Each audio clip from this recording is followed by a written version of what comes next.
तथा ऊर्जा देता है और यह क्रिया होती है, यानी ये जो है जल तथा ऊर्जा देता है, ठीक है ना। कोशिका द्रव में देता है कि माइटोकॉन्ड्रिया में देता है कि हरित लवक में देता है कि केंद्रक में देता है। तो आप बताइएगा इसका जो फाइनली आंसर हो जाएगा जी वो कोशिका हो जाएगा। क्या हो जाएगा? ए फॉर एप्पल आपको फाइनली आंसर हो जाएगा। चलिए अगला नंबर क्वेश्चन है आपका सेकंड नंबर, निम्न में कौन सा पदार्थ लेंस बनाने के लिए प्रयुक्त नहीं किया जा सकता है जी? जल का, कांच का, प्लास्टिक का, मिट्टी का। तो आप बताइएगा इसमें क्या चीज़ का उपयोग कर सकते हैं जी? यानी नहीं होता है प्लास्टिक का, ठीक है। लेंस बनाने के लिए प्लास्टिक का उपयोग नहीं किया जा सकता है। चलिए तीसरा नंबर क्वेश्चन है आपका मोस्ट इम्पोर्टेंट क्वेश्चन, किसी बीम का वास्तविक प्रतिबिंब समान आकार का प्राप्त करने हेतु बीम को उत्तल लेंस के सामने कहाँ रखा जाता है? यानी फोकस पर, वक्रता केंद्र पर, अनंत पर, प्रकाश किए केंद्र पर। तो बता सकते हैं इसका जो फाइनली आंसर हो जाएगा जी मोस्ट इम्पोर्टेंट क्वेश्चन, इसका बी ऑप्शन हो जाएगा। क्या हो जाएगा? वक्रता केंद्र पर। किस पे? वक्रता केंद्र पर बनता है, ठीक है। चलिए बताइएगा अगला number question most important question है चौथा नंबर क्वेश्चन, कि सामान्य दृष्टि के वयस्क के लिए यानी सुस्पष्ट दर्शन की अल्पतम दूरी लगभग होती है, यानी मनुष्य की स्पष्ट दूरी, न्यूनतम दूरी यानी देखने के लिए कितना दूरी ये आवश्यक होता है मैक्सिमम, ठीक है। 25 मीटर, 2.5 सेमी और 25 सेमी 2.5 मीटर। तो इसका फाइनली आंसर बताइएगा मेरे प्यारे दोस्त। इसका फाइनली आंसर जो होगा वो 25 सेमी होगा। कितना होगा? 25 सेमी। तो 25 सेमी आपको किस ऑप्शन में मिल रहा है? तो 25 का सी ऑप्शन आपको फाइनली आंसर हो जाएगा, ठीक है। चलिए पांचवा नंबर है जी, लोहे की परमाणु संख्या। लोहे की परमाणु संख्या कितना है? 23 है, 26 है, 22 है, 24 है। तो आप बताइएगा लोहे की परमाणु संख्या क्या है जी? लोहे की परमाणु संख्या इसका फाइनली आंसर हो जाएगा जी आपका मोस्ट इम्पोर्टेंट क्वेश्चन, यानी 26। यानी 26 आपको किस ऑप्शन में मिल रहा है जी? 26 का बी ऑप्शन आपको फाइनली आंसर हो जाएगा। क्या हो जाएगा? बी ऑप्शन, यानी 26 आंसर हो जाएगा। लोहे की परमाणु संख्या यदि आपसे पूछ लिया जाए 26 है, ठीक है। सोडियम का भी पूछ लिया जाए तो 11 है। चलिए मेरे प्यारे दोस्त, और आप लोग ऐसा वीडियो पाने के लिए आप लोग इसे कंटिन्यू इसे सब्सक्राइब कीजिए, लाइक कीजिए, कमेंट कीजिए, शेयर कीजिए, और ताकि आप लोग अभी से ही इसे नोट कीजिए। आप में जुनून है तो अभी से ही पढ़ना चालू कर दीजिए ताकि आपको आगे दिक्कत ना हो, परेशानी ना हो, ठीक है ना। अभी से ही याद करना चालू कर दीजिए ताकि आपको आगे दिक्कत ना हो। चलिए अगला नंबर क्वेश्चन के बारे में बताने वाले हैं। बताइए कोई, छठा नंबर क्वेश्चन है, कोई विलयन लाल लिटमस को नीला कर देता है तो उसका पीएच मान होगा 11 होगा कि 10 होगा कि 5 होगा कि 8 होगा जी? तो कोई विलयन जो लाल लिटमस को नीला कर देता है तो उसका पीएच मान क्या होगा? तो इसका जो फाइनली आंसर हो जाएगा मोस्ट इम्पोर्टेंट क्वेश्चन है वो 10 होगा। उसका क्या होगा? 10। क्या हो जाएगा इसका आंसर? 10। चलिए अगला नंबर क्वेश्चन 7 नंबर क्वेश्चन है कि आधुनिक आवर्त सारणी में वर्गों की संख्या होती है, यानी आधुनिक आवर्त सारणियों में वर्गों की संख्या कितनी है? तो बताइएगा 9 है कि 18 है कि 11 है कि 10 है? आप बता सकते हैं। मोस्ट इम्पोर्टेंट क्वेश्चन, इसका फाइनली आंसर बी हो जाएगा, यानी 18 नंबर। क्या हो जाएगा? 18 नंबर हो जाएगा। चलिए बताइएगा 8 नंबर क्वेश्चन, CHO अभिक्रिया मूलक को क्या कहते हैं जी? CHO अभिक्रिया मूलक को क्या कहते हैं? बताइएगा। कीटोन कहते हैं। क्या कहते हैं? कीटोन। क्या कहते हैं जी? कीटोन कहते हैं, ठीक है। चलिए 9 नंबर क्वेश्चन बताएंगे, निम्नलिखित में कौन सा पद विद्युत परिपथ में विद्युत शक्ति को निरूपित नहीं करता है? I square R I R square V square बटा आर। तो इसका फाइनली आंसर होगा जी, बताइएगा 9 नंबर क्वेश्चन, इसका वी आई क्या होगा? वी आई क्या हो जाएगा आंसर जी? वी आई हो जाएगा। ठीक है, चलिए अगला नंबर क्वेश्चन है आपका 10 नंबर। विद्युत धारा उत्पन्न करने की युक्ति को क्या कहते हैं? विद्युत धारा उत्पन्न करने की युक्ति को क्या कहते हैं जी?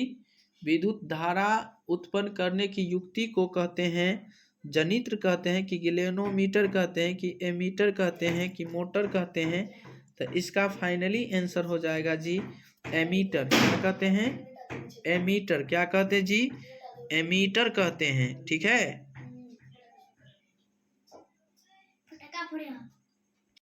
बताइएगा अगला नंबर क्वेश्चन आपका मोस्ट इम्पोर्टेंट। लघु पथन के समय परिपथ में विद्युत धारा का मान क्या होता है? कम हो जाता है, स्थिर रहता है, बहुत अधिक बढ़ जाता है, निरंतर परिवर्तित होता है। तो इसका जो फाइनली आंसर हो जाएगा यानी कम हो जाता है। लघु पथन के समय परिपथ में विद्युत धारा का मान जो है वो कम हो जाता है। ठीक है, 11 का ए ऑप्शन आपको फाइनली आंसर हो जाएगा। 12 नंबर क्वेश्चन है आपका, निम्नलिखित में से कौन जैव मात्रा ऊर्जा स्रोत का उदाहरण नहीं है? लकड़ी, गोबर गैस, नाभिकीय ऊर्जा, कोयला। तो इसका फाइनली आंसर हो जाएगा जी, क्या हो जाएगा? 12 का मोस्ट इम्पोर्टेंट क्वेश्चन आपका यानी कोयला। ठीक है, क्या हो जाएगा? कोयला, कोयला, कोयला। ठीक है, यानी 12 का डी ऑप्शन आपको फाइनली आंसर हो जाएगा। 13 नंबर क्वेश्चन है आपका मोस्ट इम्पोर्टेंट क्वेश्चन।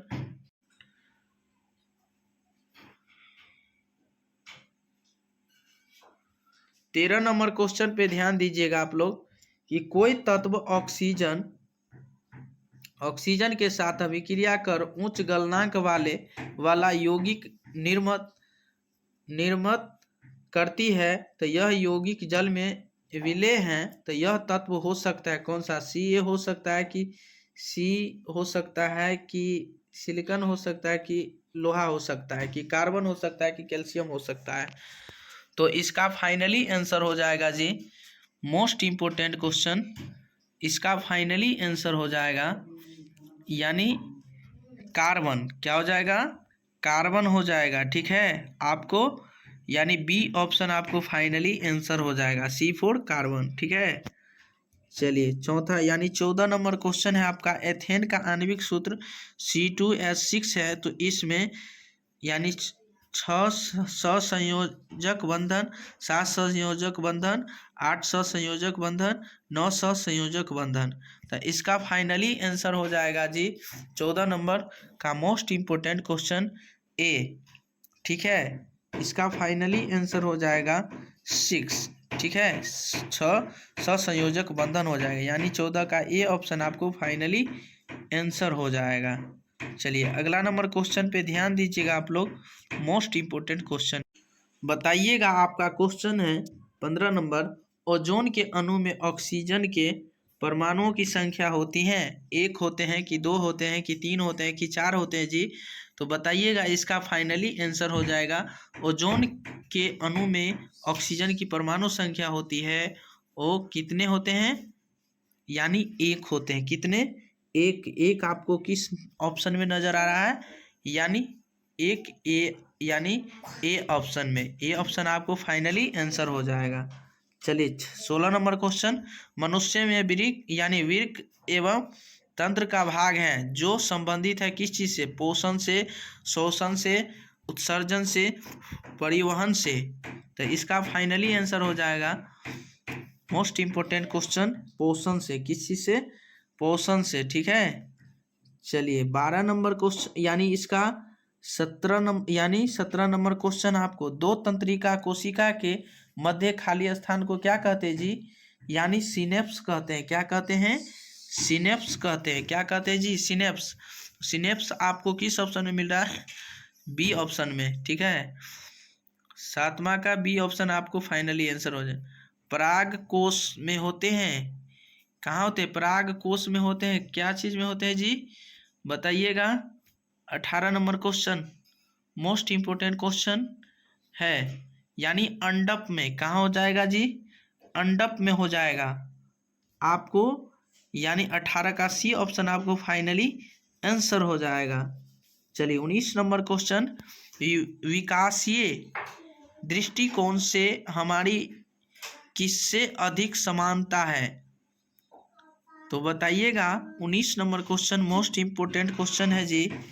जीवाणु से। किस चीज से? जीवाणु से है। मुकुलन द्वारा अलैंगिक जनन होता है। नेक्स्ट देखेंगे क्वेश्चन थर्ड, समाज से कितने भेद होते हैं? 6 होते हैं। कारक के कितने भेद होते हैं? 8 होते हैं। इसमें आपको केवल ऑब्जेक्टिव वन लाइनर देखने को मिलेगा। क्वेश्चन नंबर देखेंगे 5 नंबर क्वेश्चन, वचन कितने प्रकार के होते हैं? वचन 2 प्रकार के होते हैं। तत्पुरुष समास से कितने भेद है? तो 6 भेद है। लिंग कितने प्रकार के होते हैं? 2 प्रकार के होते हैं। काल के कितने भेद होते हैं? 3 भेद होते हैं। कौन कौन काल होते हैं? वर्तमान काल, भूतकाल, भविष्य काल। क्वेश्चन में देखने वाले हैं 9, विशेषण के कितने भेद होते हैं? तो 4 होते हैं। क्वेश्चन नंबर देखने वाले हैं 10, सर्वनाम के कितने भेद हैं? 6। क्रिया विशेषण के कितने भेद हैं? 4। क्रिया कितने प्रकार के होते हैं? 2 प्रकार, सकर्मक, अकर्मक। छंद कितने प्रकार के होते हैं? 2 प्रकार के होते हैं। आपको केवल पूछेगा क्वेश्चन ऑब्जेक्टिव में कि छंद कितने प्रकार के होते हैं? तो 2 प्रकार के होते हैं। अलंकार कितने प्रकार के होते हैं? तो 3 प्रकार के होते हैं। रस कितने पर क्वेश्चन नंबर 15, रस कितने प्रकार के होते हैं? तो 9 प्रकार के। वर्ण कितने प्रकार के होते हैं? तो 2 प्रकार के। स्वर वर्ण कितने प्रकार के होते हैं? 2 प्रकार के, हर स्वर और दीर्घ स्वर। क्वेश्चन नंबर पढ़ने वाले 18, स्वर वर्ण की संख्या कितने होती है? 11 हिंदी में, संस्कृत में होता है 13। स्वर वर्ण की संख्या कितने होते हैं? संस्कृत में 13 होते हैं। व्यंजन वर्ण की संख्या कितने होते हैं? 33। कालमान के आधार में व्यंजन के 3 भाग में बांटा गया, स्पर्श व्यंजन, दस्त व्यंजन और उष्म व्यंजन। व्यंजन वर्ण की संख्या कितने हैं? 3। व्यंजन वर्ण कितने प्रकार के होते हैं? 3। व्यंजन वर्ण की संख्या पूछ देते हैं 33। ध्यान से सुनिए, देखेंगे क्वेश्चन, गलती मार के नहीं आइएगा कि व्यंजन वर्ण की संख्या कितने हैं? 33 है। व्यंजन वर्ण के प्रकार कितने हैं? तो 3। स्पर्श व्यंजन की संख्या कितने हैं? 25। उष्म व्यंजन की संख्या कितने हैं? 4। अंतस्थ व्यंजन की संख्या है 4। 24 नंबर। 25 में पढ़ेंगे संज्ञा कितने भेद है? 5। क्वेश्चन नंबर पढ़ेंगे 26, वाक्य के कितने भेद होते हैं? तो 4 होते हैं। भाषा की सबसे छोटी इकाई क्या है? वर्ण है। वर्ण के संकेत को क्या कहते हैं? लिपि। क्वेश्चन नंबर 28, अव्यय के कितने भेद हैं? 5। क्वेश्चन नंबर देखने वाले 29, 29, उद्गम के आधार पर शब्द कितने भेद हैं? 4। बनावट आधार पर शब्द कितने भेद हैं? 3। उत्पत्ति के आधार पर शब्द कितने भेद हैं? 4 भेद हैं। रस कितने प्रकार के, रस के कितने अंग होते हैं? तो 4। रस के कितने अंग होते हैं? तो 4 होते हैं। नेक्स्ट क्वेश्चन पढ़ेंगे 32, संचारी भाव की संख्या कितनी है? 33। वर्णमाला की संख्या कितने? 48, 46, 48, 52। 46 हिंदी में मिलेगा, 48 भी और 52 भी मिलता है हिंदी संस्कृत व्याकरण से। पदबंध यानी पदबंध कितने प्रकार के होते हैं? 5। पाठ, लेखक और याद करने के ट्रिक, या मतलब आप कौन से पाठ को लेखक कौन है उसके बारे में आप जानेंगे। पाठ और लेखक के नाम याद करने की ट्रिक। तू जिंदा है तो शंकर सिलेंडर, तू जिंदा है तो जिंदगी जीत में यकीन है, कहीं स्वर्ग तो उतारला जमी पर, के लेखक है? शंकर सिलेंडर। क्वेश्चन में पढ़ेंगे 2, ईदगाह का होगा प्रेम। ईद प्रेम, ईद के दिन क्या होते हैं? लोग प्रेम भाव से रहते हैं। तो आप समझ जाएंगे कि ईद के दिन लोग क्या होते हैं? सब ईद के दिन जितने भी जो ईद मनाते हैं इस्लाम धर्म से लोग होते हैं, जो माने कि ईद के दिन लोग क्या प्यार मोहब्बत सब से रहते हैं। तो क्या हो जाएगा? ईद के दिन हो जाएगा तो प्रेमचंद, प्रेम से लोग रहते हैं। क्रमवीर का कौन है? अयोध्या सिंह उपाध्याय हरियोध, उपाध्याय सिंह हरियोध। क्वेश्चन में पढ़ेंगे 4, बाल गोविंद भगत, राम वृक्ष बेनीपुरी। राम बाल गोविंद भगत का लेखक कौन है? राम वृक्ष बेनीपुरी। क्वेश्चन नंबर 5 पढ़ेंगे हुंडरू का जलप्रपात का लेखक कौन है? कामता प्रसाद सिंह। काम, बिहारी के दोहे बिहारी, बिहारी दोहे बिहारी। ठेस, फणीश्वरनाथ रेणु। 7 नंबर का फणीश्वरनाथ रेणु। बच्चे की दुआ, मोहम्मद इकबाल। क्वेश्चन पढ़ेंगे 9, अशोक का शस्त्र त्याग का लेकर रामधार सिंह दिनकर। ईर्ष्या तू न गई मेरे मन से, ईर्ष्या तू न गई मेरे मन से लेकर रामधार सिंह दिनकर। क्वेश्चन मेरे 11, कबीर के पद कबीरदास, कबीर के पद कबीरदास। विक्रमशिला पाठ्य पुस्तक विकास समिति। आई होप आप लोग को वीडियो अच्छा लगा हो तो लाइक शेयर में जरूर करें। चलिए क्वेश्चन और पढ़ते हैं।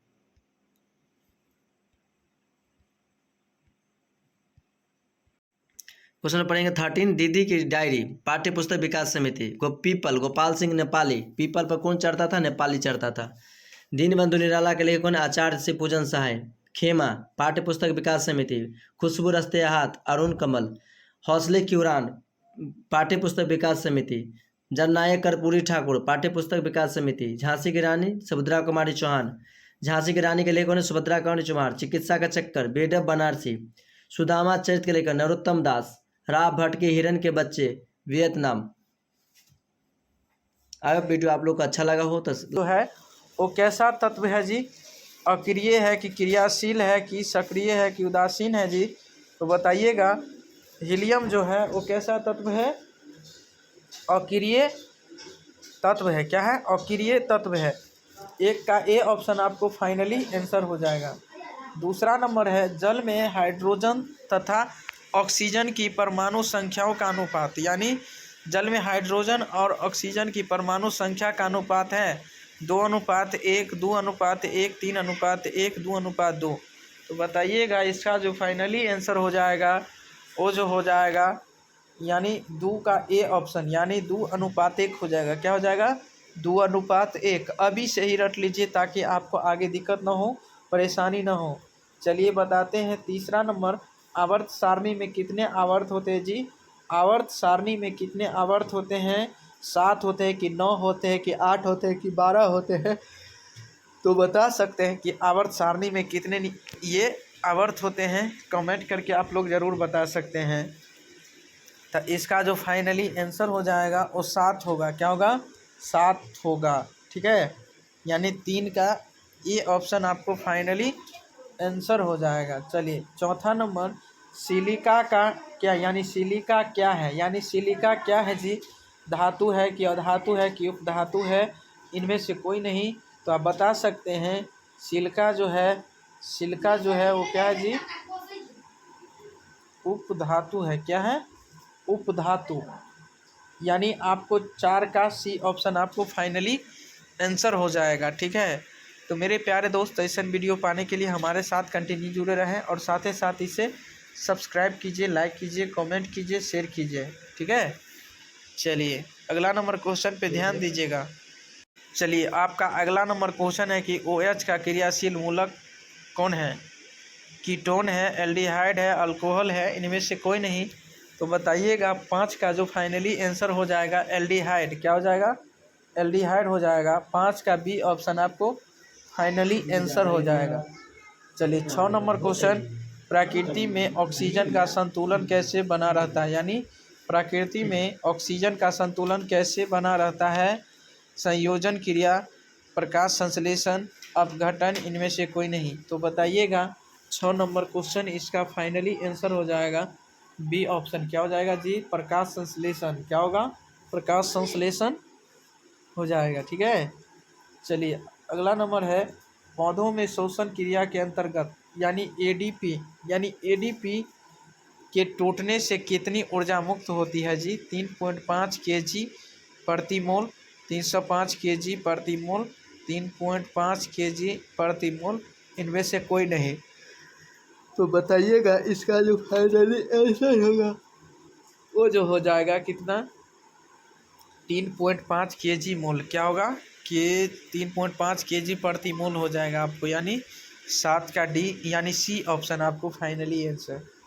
चलिए 8 नंबर क्वेश्चन है कि मानव हृदय में कितने कोष्ठ होते हैं? मानव हृदय में कितने कोष्ठ होते हैं जी?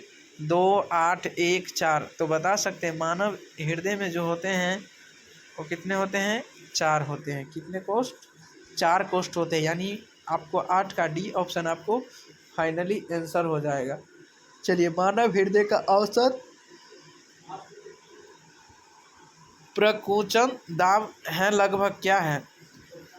120 mmHg, 150 mmHg, 90 mmHg? इनमें से कोई नहीं।